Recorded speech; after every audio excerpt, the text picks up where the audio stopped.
Fog enveloped Boston in those late hours when the streets were empty, and only the dimly flickering lamps pierced the gray haze. Beacon Street, usually a bustling artery of the city, seemed silent and alien. The stone houses with their stern facades vanished into the gray clouds, and the cobblestones beneath the feet reflected the faint light as if the very street breathed a heavy, ominous breath. The residents had long noticed strange things along this stretch. Passersby would see the silhouette of a coach that appeared only for a moment, gliding slowly down the street, and just as suddenly it would vanish. The wheels left no marks on the wet cobblestones, and the horse seemed too real to be ethereal, and too ethereal to be real. A young school teacher, Elizabeth Holmes, who had recently moved into a neighboring house, was returning from work one late evening. The fog was particularly thick, and every step echoed through the empty street like a strike against an empty furnace. As she approached an old lamppost near the intersection with Chestnut Street, she glimpsed the figure of the coach through the mist. It moved almost silently, and the horses seemed to walk on air, not touching the ground. Elizabeth froze, her heart racing. She could only see its outline, but that was enough. The coach was beautiful and terrifying at once, with high, ornately carved sides and softly glowing lanterns. And when she tried to approach, the coach dissolved into the fog. The wind carried a strange whisper, as if the street itself were telling stories of long-forgotten events. Elizabeth felt an icy touch on her shoulder, but when she turned, no one was there. She knew something unusual was happening on Beacon Street, and whatever it was, it lingered in the shadows, refusing to reveal itself. Day by day, the rumors grew. Old men in the pub said the coach appeared on nights when the fog was especially thick, and that no one who had seen it ever spoke of it calmly. Some claimed it was a sign of misfortune, others that it carried the memories of those who had once walked these streets. Peter Simon, a city journalist determined to investigate the phenomenon, spent nights on Beacon Street. He observed, took notes, and tried to peer into windows, lanterns, and every corner where the mysterious silhouette might appear. Nothing revealed the coach in advance, and in the moments it did appear, Peter felt a chill run down his spine, and his thoughts tangled.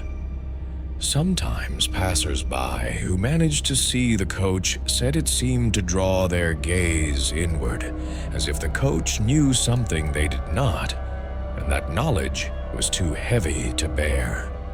The city began to whisper. Children cried from fear, young women refused to walk the street at night, and shopkeepers boarded up their windows. Every evening, when the fog settled on Beacon Street, the street became a place where the past intersected with the present. Old candelabras, ancient houses, and empty shops bore witness to what could not be explained. The coach appeared and vanished as if the street itself was toying with those daring enough to look. Months passed before Peter realized the phenomenon was not random.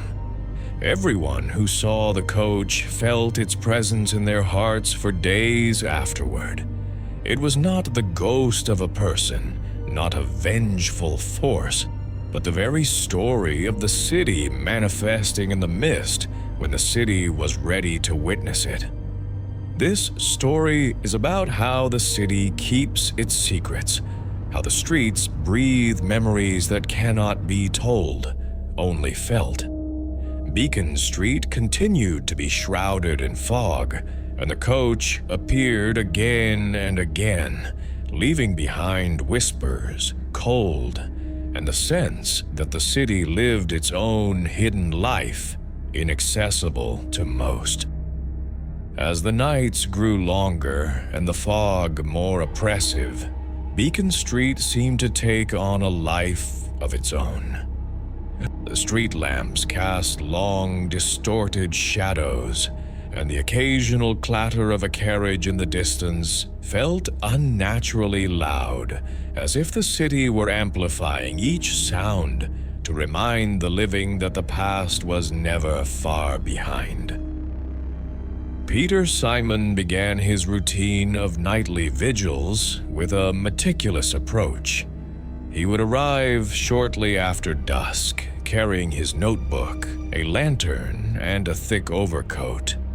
He avoided the main thoroughfares and instead patrolled the quieter sections of Beacon Street, where the gas lamps flickered unevenly and houses leaned close to one another, forming narrow alleys that seemed to swallow sound. Locals had told him stories of the phantom coach, each more chilling than the last. One evening, Peter arrived at the intersection of Beacon and Marlborough Streets. The fog had rolled in thicker than ever, wrapping the buildings in a gray veil. He waited near an old stone fountain, the water long since stagnated, and listened. The usual city noises, footsteps, distant voices, the occasional clanging of a shop shutter were muffled, swallowed by the mist.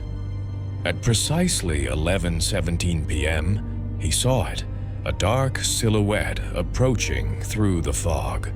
The coach emerged as if from nowhere, its lanterns glowing faintly, casting pale, swinging circles of light on the cobblestones. The horses' hooves made no sound, and the wheels, though turning, did not disturb the uneven street. Peter froze, his breath catching in his throat. The coach seemed alive, with quiet purpose, moving slowly, methodically. Inside, Peter glimpsed only shadows, no passengers, no driver. Yet he felt certain someone or something occupied the cabin.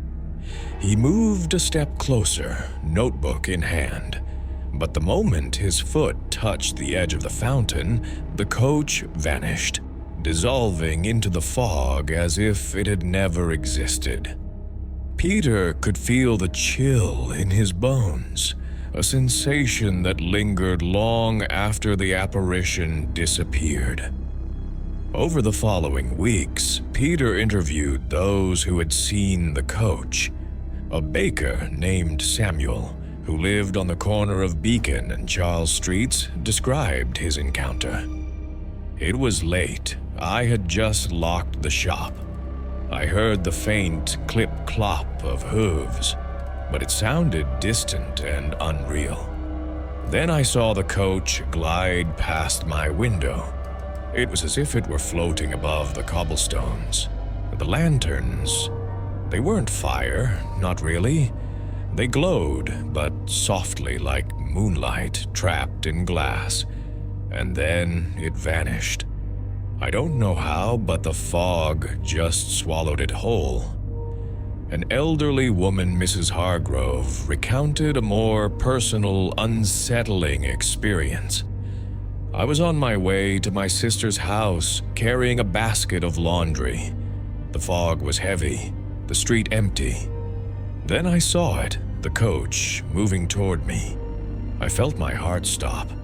I could see the reflection of my own lamp in its glass lanterns. And the strangest thing, I heard whispers, my name called softly, though no one was there. I ran the rest of the way, but the memory stays. Every time the fog rolls in, I think I hear it again. Even the children were aware. They spoke in hushed tones about the white horse that walks on air, and dared not approach Beacon Street after dusk. Local parents warned their children to avoid the street, insisting that it held the spirits of the past, though no one could say whose spirits exactly. Peter's research revealed a curious pattern. The coach only appeared on nights when the fog was particularly dense and when the street seemed almost deserted. It was as if the street itself demanded solitude to reveal its secrets. Yet the city's newspapers remained silent. Perhaps editors dismissed the sightings as folklore, or perhaps they feared the reaction of the city's more practical citizens. One night, Peter decided to follow the route of the phantom coach. He waited on the edge of the common, a lantern in hand, fog swirling around his boots. As the hour struck 11, he saw it emerge at the far end of Beacon Street, moving slowly toward him. He began walking, keeping a careful distance, making mental notes of every detail. The height of the coach, the curve of the roof, the faint glow from the lanterns, the eerie silence. As the coach approached, Peter noticed a peculiar detail. The shadows cast by the lanterns fell in directions that made no sense. They twisted against the walls, forming patterns that seemed almost deliberate. He could not explain it, yet the effect was unmistakable. A sense of design, of hidden intention. The fog clung to the wheels and the hooves, yet left no trace behind. Every instinct in Peter screamed to run, but he pressed on, driven by curiosity he could not resist. Suddenly, the coach slowed, then stopped. Peter could feel a weight in the air, a pressure that seemed to press down on his chest. He dared to look inside, but again saw only shadows. Then a whisper, faint but unmistakable. "Do you remember?"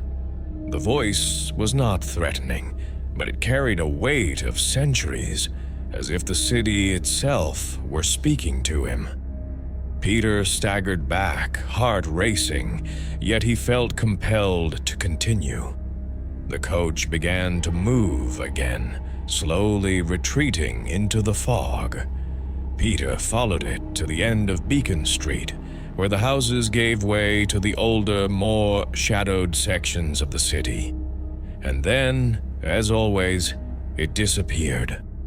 Over time, Peter's nightly vigils became an obsession. He recorded hundreds of observations, mapped the precise locations of each sighting, and spoke to dozens of witnesses. Yet the more he observed, the less he understood. The phantom coach was not a trick of light, nor a simple hallucination.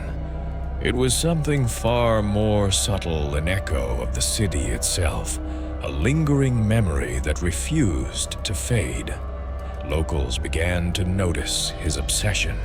Some whispered that Peter had lost his mind. Others envied his courage, yet feared for his safety. The fog became his companion and Beacon Street his confessional. Each night he left home, notebook in hand, bracing himself for what he might witness. He came to understand that the coach was a reminder of something deeper. The city was alive with memory, with whispers of lives long past, of tragedies long forgotten, yet never erased. And so Beacon Street remained. Nights continued to shroud it in fog, houses leaning silently against one another, lamps flickering weakly against the mist. The phantom coach moved through the shadows, its lanterns glowing faintly, and the street itself seemed to breathe with secrets. Even as the city slept, stories of the coach spread quietly, like an unspoken truth. People spoke of it in hushed tones, each adding their own detail, until the legend became a tapestry of fear, awe, and mystery. And the street, for those willing to walk it after dusk, whispered in the fog, reminding them that the past is never gone, only hidden, waiting for the right night, the right observer to reveal it. As winter approached Boston, the nights grew colder, and the fog seemed to thicken with each passing evening. Beacon Street, already shrouded in mystery, became almost unrecognizable under the veil of mist. Peter Simon, now several months into his investigation, had grown restless and haunted by the images of the phantom coach that lingered in his mind. Every sound seemed amplified, every shadow suspicious. It was during one particularly frigid night that he encountered Abigail Clark, a seamstress who lived near the corner of Beacon and Mount Vernon streets. Abigail had been walking home from the marketplace, her basket heavy with scraps of fabric, when she saw the coach. "I thought I was imagining it at first," she confessed, her hands trembling around the basket. "The fog was so thick I could barely see the next lamp. Then it appeared, like a black silhouette with lanterns glowing softly. I could see the reflection of my own lantern on its windows. The horses, they didn't touch the ground properly. It moved as if carried by the fog itself." She paused, eyes wide. "And then I heard my father calling my name. I ran. I didn't stop until I was inside my house, but the sound lingered. Even now I hear him calling me when the fog rolls in." Peter noted every detail. There was a recurring theme in these encounters. The coach not only appeared visually, but seemed to interact with the observer. The whispers, the reflections, the sudden personal connections. It was as if the street remembered the people who walked it, or perhaps it sought to remind them of something they had long forgotten. One night, Peter decided to confront the coach differently. Instead of merely observing, he tried to follow it silently from a distance, keeping to the shadows. He waited at the intersection of Beacon and Commonwealth Avenue, where the fog rolled in thick from the Charles River. At 11:03 p.m., the coach emerged. The lanterns glowed softly, illuminating the mist in a pale yellow hue. Peter followed, careful to stay out of its immediate path. Yet as he moved, he realized that the fog seemed to bend around him, forming corridors that guided him along the street. He felt less like a pursuer, and more like a participant in a ritual he did not fully understand. The coach turned onto a narrow alleyway, where the cobblestones were uneven and the gas lamps flickered violently. Peter's boots clicked against the stones, but the sound seemed to disappear into the fog. He noticed the shadows again twisting, forming shapes that reminded him of old portraits he had seen in city archives. The fog made the street feel alive, almost sentient. Suddenly, the coach stopped. Peter, hidden behind a corner, peered cautiously. Inside, he saw nothing but darkness. Yet the lanterns swung slightly, casting shadows that danced across the walls. Then he heard it, a whisper, soft but insistent. "You've come far, but do you understand?" Peter shivered. It was not threatening, yet it carried a weight impossible to measure. The fog swirled around him, pressing close, and he felt as if the city itself were breathing him in, questioning his presence. The coach moved again, gliding silently toward the common. At the end of Beacon Street, Peter stopped. The coach vanished, not gradually, not as if dissolving, but abruptly, as if the fog had never parted to reveal it at all. Peter felt a hollow ache in his chest, a mixture of frustration and awe. Each sighting left him drained yet obsessed, as if the city demanded his attention in return for the fleeting glimpse of the past it offered. Weeks passed.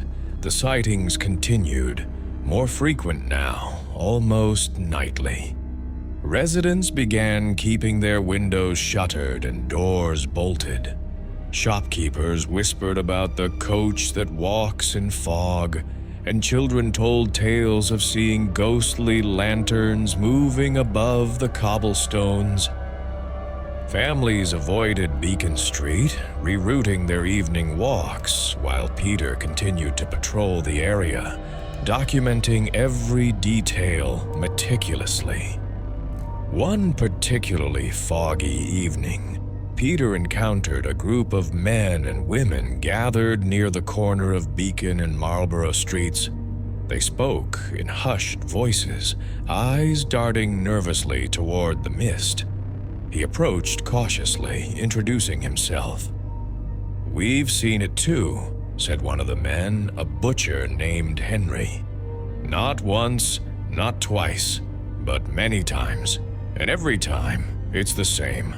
No driver, no passengers, just the coach moving silently through the fog.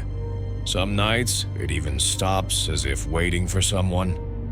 An older woman, her hair silver under the lamp's glow, added, "It's the memories. Beacon Street remembers, you see? Every building, every lamp, every stone. They hold the lives of those who came before. And the coach, it carries them, even if only for a moment." Peter felt a chill. He had suspected that the phenomenon was not supernatural in the traditional sense, but he had never considered the city itself as the active agent. Perhaps the coach was not a ghost, not a trick of the mind, but a manifestation of the city's collective memory, taking shape when the fog was thick enough to obscure the present. That night, Peter followed the coach again, recording every detail. Lanterns swinging, wheels turning, horses moving silently. He noticed once more the strange shadows, twisting unnaturally along the walls. He began to see patterns, repeating shapes that resembled the outlines of former residents, faces that had long since vanished from life, but lingered in the memory of the city. When the coach vanished at the end of Beacon Street, Peter did not feel relief. Instead, a heavy sense of responsibility settled over him. The city was alive in ways most could not comprehend. Its memories, its whispers, its shadows, they demanded recognition. And Peter understood that his role was not to chase or explain, but to witness, to document, and to honor the presence of what the city remembered. Beacon Street, shrouded in fog, remained as enigmatic as ever. The phantom coach continued its silent journeys, appearing and disappearing, whispering the forgotten histories of Boston to those willing to see and hear. And as the winter deepened, Peter realized that the city's mysteries were far greater than any single observer could ever fully comprehend. The stories spread quietly, a tapestry of awe and fear, each witness adding a new thread.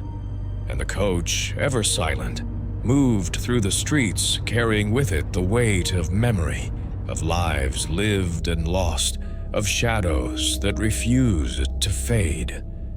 As winter deepened, the nights on Beacon Street grew colder, denser with fog, and heavier with history. The city seemed to inhale and exhale with the rhythm of the unseen, and Peter Simon felt increasingly as though he were not merely an observer, but part of the street's secret pulse. On a particularly frigid night, the mist clung to his coat, wetting the collar and chilling his neck. He had been tracking the phantom coach for months, yet tonight a strange anticipation hung in the air. The fog rolled like waves, curling around the gas lamps, distorting the familiar outlines of the street. Peter paused at the intersection of Beacon and Charles Streets, notebook in hand, breath forming small clouds in the icy air. At 11:11 p.m., the coach appeared. Its lanterns swung gently, casting pale circles of light that barely penetrated the dense fog. Peter felt the familiar tightening in his chest, the same mixture of awe and unease that had accompanied every previous sighting. But tonight was different. The coach moved with a deliberate slowness, almost as if aware of his intent to follow. Peter advanced cautiously, keeping to the shadows. The cobblestones beneath his boots felt heavier than usual, as if the street itself resisted his presence. He noticed once more the twisting shadows, the way they clung to the walls of the old houses, forming shapes that were not random. Faces appeared in the mist, men and women, children and elders, each expression frozen in a moment of memory. As the coach turned onto a narrow alley near Marlborough Street, Peter noticed something he had never seen before. Footprints, faint but visible, appearing for a brief moment in the fog before vanishing entirely. The tracks were too regular to be human, and yet seemed impossibly precise. He followed them, heart pounding, as the coach slowed near the corner of the common. It stopped. The lanterns dimmed slightly, casting long shadows that twisted and coiled like smoke. Peter hesitated, the cold biting through his coat, but he stepped closer. Then, from within the fog, a voice came, not from the coach itself, but from the street around him. "Do you see us now?" Peter's breath caught. The fog parted just enough for him to glimpse them. Shadows of past residents, blurred and wavering, faces frozen in memory. He realized then that the coach was not merely a vehicle, it was a vessel of remembrance, a traveling archive of the city's collective past. Each night, the street itself summoned fragments of lives long gone, preserving them in the fog until someone could bear witness. The whispers grew, overlapping, murmuring names, dates, fragments of conversations that had once echoed along these streets. Peter felt an overwhelming sorrow, a weight that pressed upon his chest. He realized the truth of what he had been pursuing. The phantom coach was not a haunting meant to terrify, but a reminder that the city remembered. Every loss, every joy, every unspoken word of those who had walked Beacon Street lingered in the fog. For hours, Peter watched. He saw a merchant bowing to a customer long gone, a child chasing a hoop that no longer existed, a woman sweeping her doorstep in the cold. The coach glided silently among them, lanterns swinging, wheels leaving no mark. And always the fog preserved their movements, their presence, as if the city had chosen him to bear witness to their lives. Finally, As dawn approached, the coach began to fade. The lanterns dimmed, the shadows retreated, and the fog itself seemed to sigh.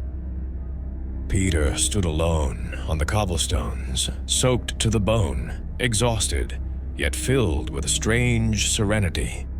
He understood now. Beacon Street's mysteries were not meant to be solved. They were meant to be observed, felt, and remembered. The coach would continue its nightly journey, preserving the city's memory for those patient and attentive enough to see. Word of Peter's experience spread quietly. Residents who had once feared the street now spoke of it in reverent tones. Children still whispered of lanterns in the fog, but the fear was tinged with wonder. Families walked the streets with a new respect, and the city itself seemed calmer, as if acknowledging that its secrets were finally being honored. Peter continued his vigils, but with a changed heart. He no longer chased the coach obsessively. Instead, he walked Beacon Street slowly, noting the details others overlooked. The way fog pooled near the fountain, the soft glint of frost on the cobblestones, the flicker of a lamp that seemed to lean in sympathy. And always, somewhere in the distance, the faint glow of lanterns moved through the mist. On one final night, Peter arrived early, taking his usual post near the corner of Beacon and Commonwealth Avenue. The fog lay thick, heavy, and still. He waited, feeling the city breathe around him. At precisely 11:11, the coach appeared. Its lanterns illuminated the fog like distant stars, and he felt again the pull of memory, the weight of those long gone. But this time, he did not follow. He simply watched, letting the coach move past, listening to the whispers that carried names and stories he could never fully comprehend. He understood that some mysteries were not for him to solve. They existed beyond understanding, in the quiet spaces of fog and shadow, where the city remembered what it couldn't tell aloud. The coach disappeared, the fog thickened, and Peter turned homeward. The city was waking now, the first sounds of morning echoing faintly across the cobblestones. Beacon Street lay silent, yet alive, its secrets preserved in the folds of mist. Peter knew he would return, night after night, not as a pursuer, but as a witness.